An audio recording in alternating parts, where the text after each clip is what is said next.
Hello and welcome to Horrific Tales. In this show we celebrate the creation of independent authors and aspiring writers. Please like and subscribe and share these episodes so we can help our talented friends get as much exposure as possible. We would also appreciate if you could support our artists by following them on their individual platforms and by purchasing their works. Details on how to do this are in the episode description.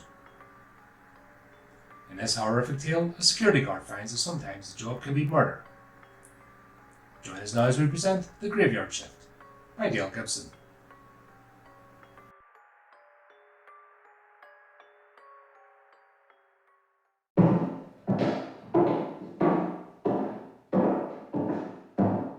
From the basement, I take the stairs to the ground floor.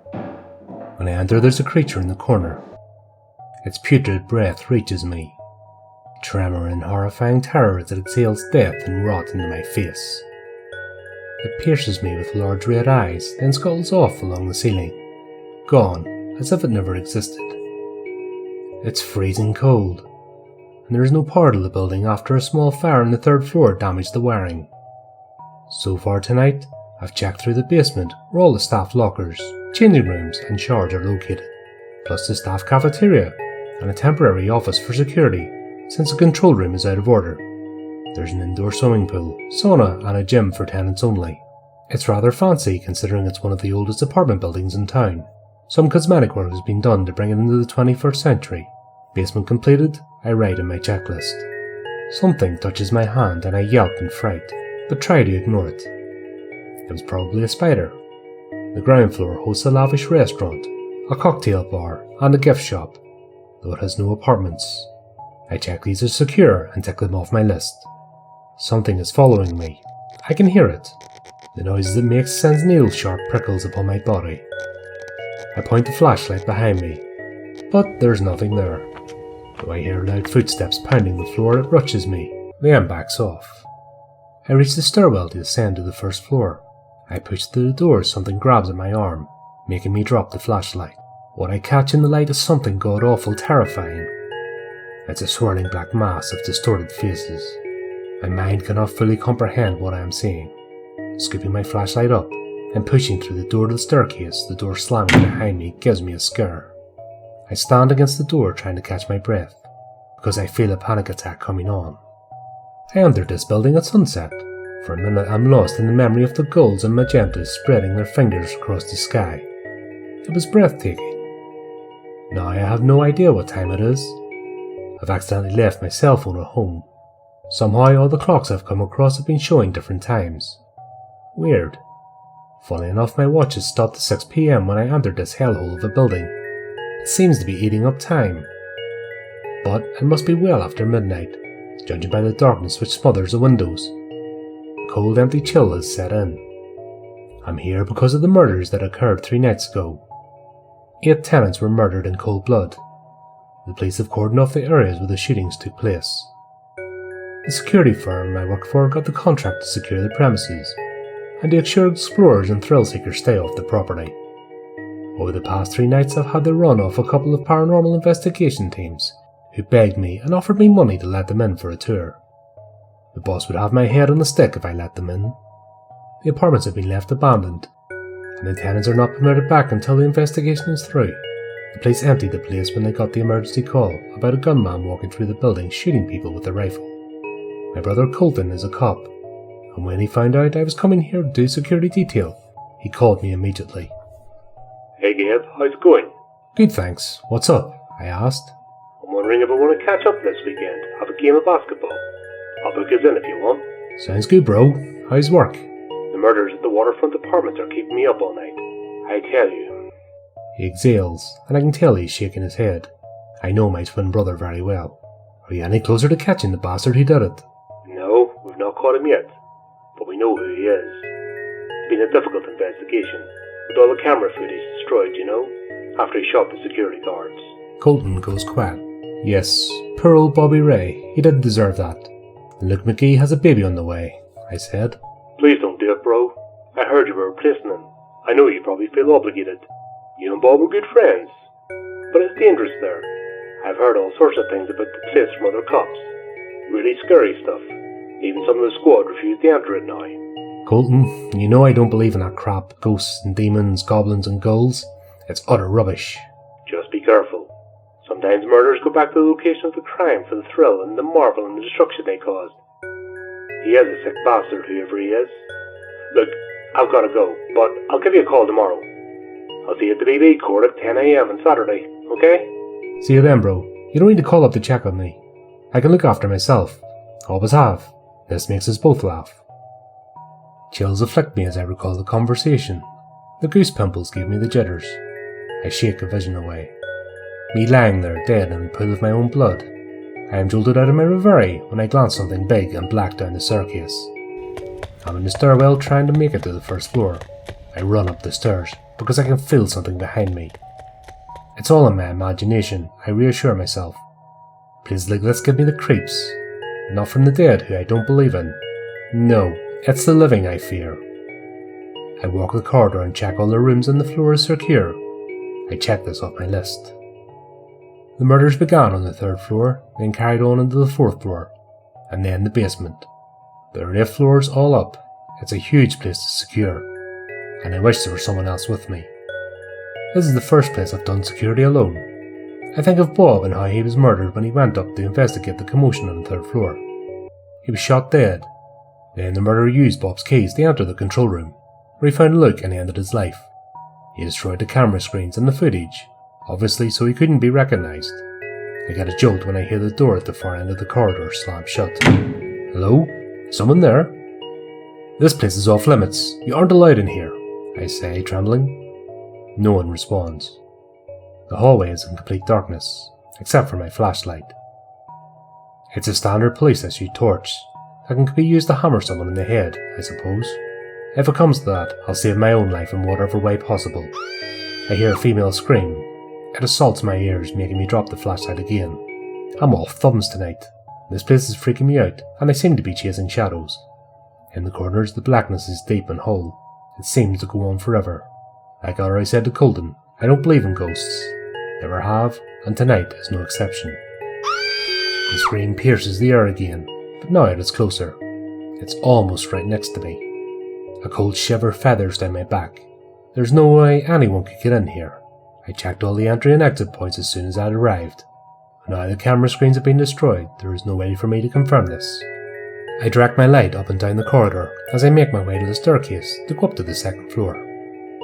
Something touches my shoulder and I jump out of my skin in fear. Turning abruptly, I search with my light. There's no one there. This place is playing tricks with my mind.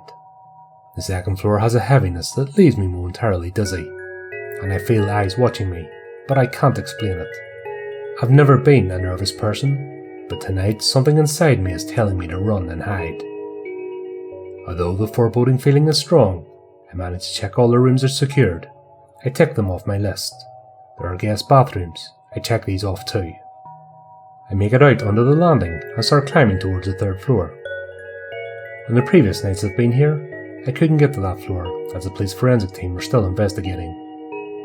As I reach the door to the floor, a cold blast of freezing air hits me with full force in my face. I'm suddenly tired in my bones, finding it hard to lift my feet.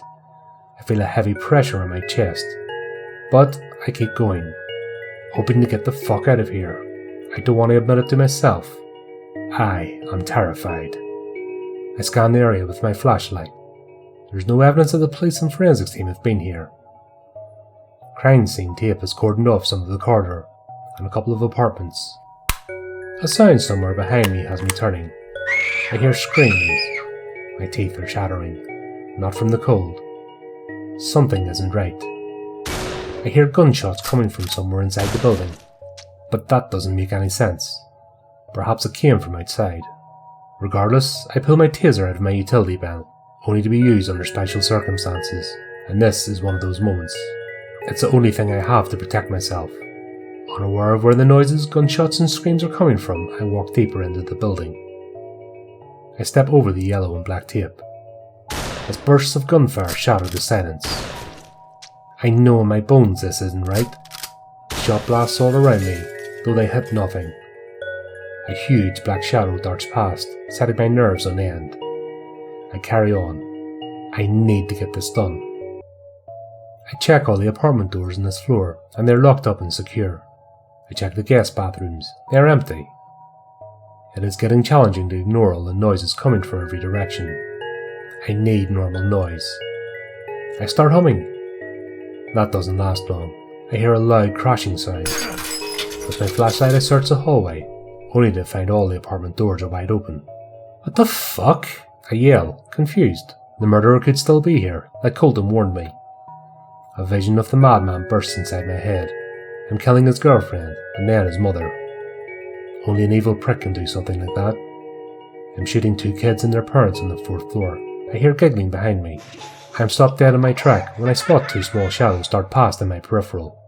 It chills me to the core. I walk faster along the corridor and come to the spot where Bobby was killed. There's still blood dragged to the carpet. Something shoves me hard, and I fall to my knees. Perhaps I just tripped on something. There shouldn't be anyone here but me. My adrenaline is spiking through the roof.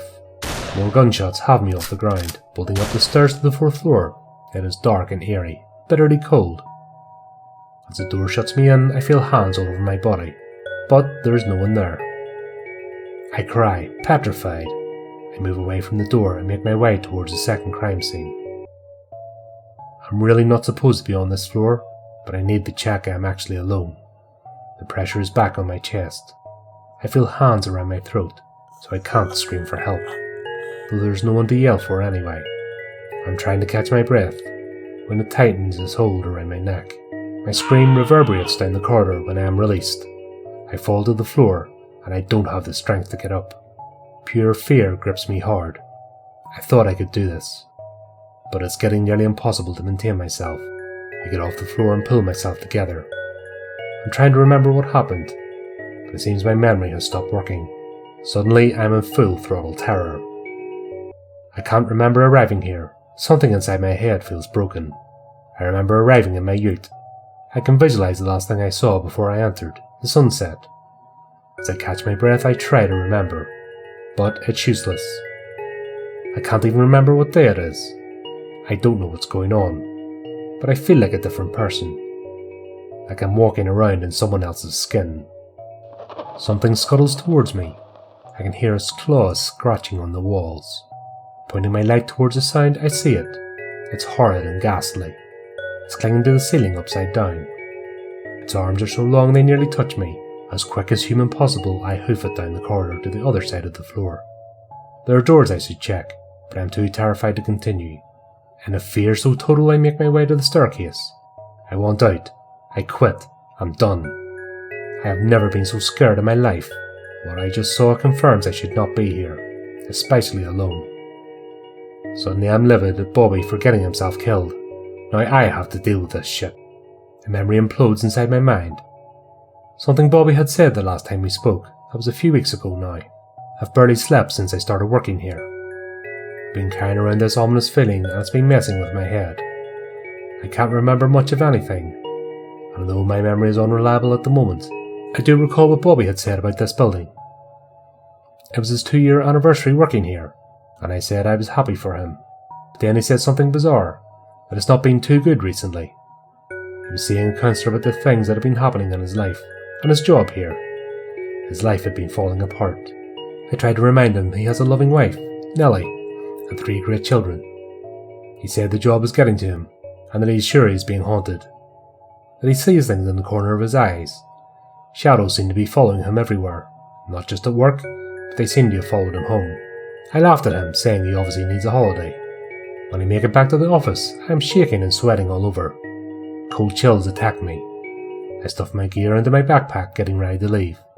3 knocks on the office door has me freaking out, but it could be someone coming to replace me from the graveyard shift, or the police could be here to resume their investigation. When I open the office door, there is a man standing there with a rifle pointed at me. I gasp in a frightened breath, waiting in quiet torment for him to pull the trigger. When it happens, I am not surprised. I look at him, deep into his eyes. They are soulless and black. He smiles as the trigger releases, and the pain hits me an instant later. I come to, and the man has vanished. I check myself over to be sure. I appear to be okay. I get up, heading for the front doors. I try to get out, but the key I used to get in is no longer working. What the hell is going on? I start running when I hear 2 gunshots from the floors above. I run to the other exits, but I can't escape.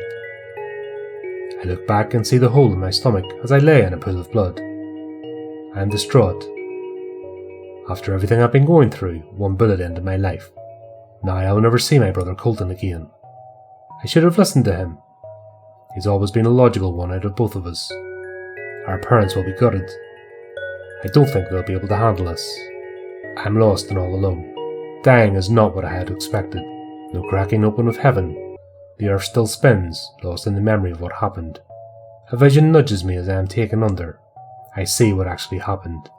In my mind it plays out like a horror movie, over and over, repeating itself until I grasp the reality. I am dead. Finally I stop running. There's a tunnel, and I decide to follow the light. I see Bobby Ray. He tells me to go back. I ask back where, and I wake in the hospital attached to monitors. Relief floods me. Colton is holding my hand, crying, and our parents are sitting either side of me. I am alive. I survived the graveyard shift from hell.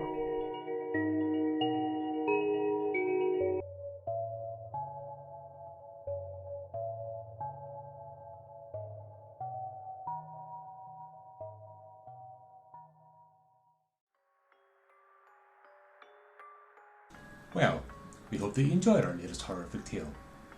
If you want to keep up to date with the future episodes, then subscribe to our YouTube channel and follow our social media pages.